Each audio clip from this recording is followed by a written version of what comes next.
एक बहुत ही पहुंचे हुए संत थे। आसपास के कई गांव में संत के अनुयायी रहते थे।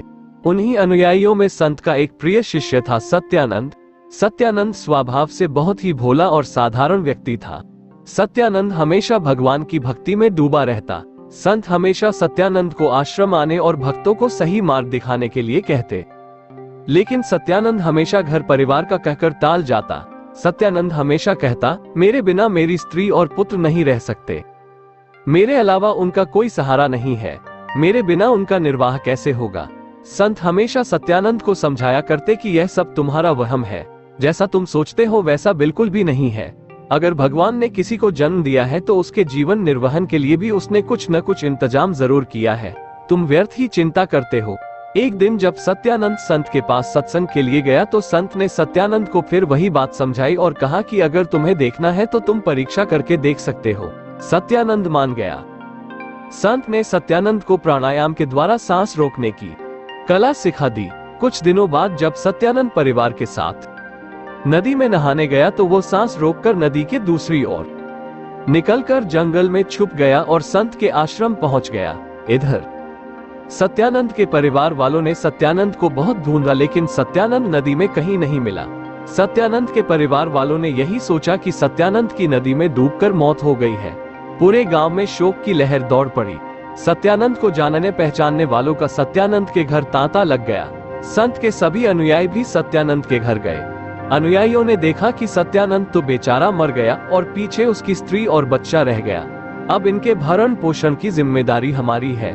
बस फिर क्या था, सबने अपनी अपनी तरफ से सहायता देना शुरू कर दी। किसी ने आटे की जिम्मेदारी ली, किसी ने दाल की जिम्मेदारी ली, किसी ने चावल की व्यवस्था करने की जिम्मेदारी ली। धीरे धीरे सारी व्यवस्था हो गई। संत के अनुयायियों ने गांव की ही एक धर्मशाला में कमरा लेकर सत्यानंद की स्त्री और उसके पुत्र की जरूरत की सारी चीजें रखवा दी। साथ ही दूध और बाकी खर्चों के लिए उसके महीने का खर्चा बांध दिया। इस तरह संत की अनुयायियों ने बिना संत के कुछ कहे ही सत्यानंद के परिवार के लिए सारी व्यवस्था कर दी। कुछ दिनों बाद सत्यानंद की स्त्री संत के दर्शन हेतु आश्रम आई। संत ने सत्यानंद की स्त्री से पूछा, तुम्हें कोई तकलीफ तो नहीं है? सत्यानंद की स्त्री ने हाथ जोड़ते हुए विनम्रता पूर्वक जवाब दिया, महाराज, जो व्यक्ति चला गया उसकी पूर्ति तो नहीं की जा सकती, लेकिन हमारा जीवन निर्वहन पहले से भी अच्छा हो रहा है। संत ने आश्चर्य से पूछा, पहले से भी अच्छा कैसे? सत्यानंद की स्त्री ने आदर पूर्वक जवाब देते हुए कहा, महाराज, आपके अनुयायियों ने जरूरत की सभी चीजें पहले ही धर्मशाला में रखवा दी है और मेरे जरूरी खर्चों के लिए भी राशि बांध दी है। अब जब भी जिस भी वस्तु की जरूरत होती है सब मिल जाता है। इधर सत्यानंद आश्रम के अंदर बैठा संत और उसकी स्त्री की सारी बातें सुन रहा था।